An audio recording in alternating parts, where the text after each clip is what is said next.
Let's take a look at this example. Again, we're supposed to multiply two rectangular forms.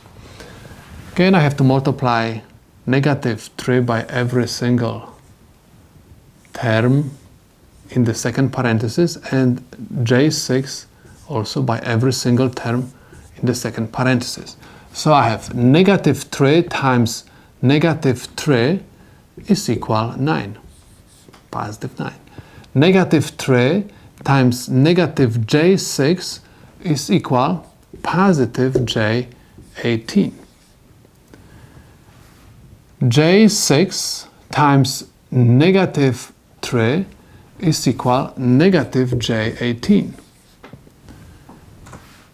j6 times negative j6 is equal negative j squared 36.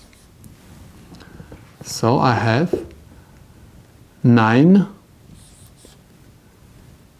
j18 and negative j18 are going to subtract each other, and we are going to have negative j squared is equal -1 times 36. Negative times negative gives me positive, and I have 9 plus 36, which is equal 45.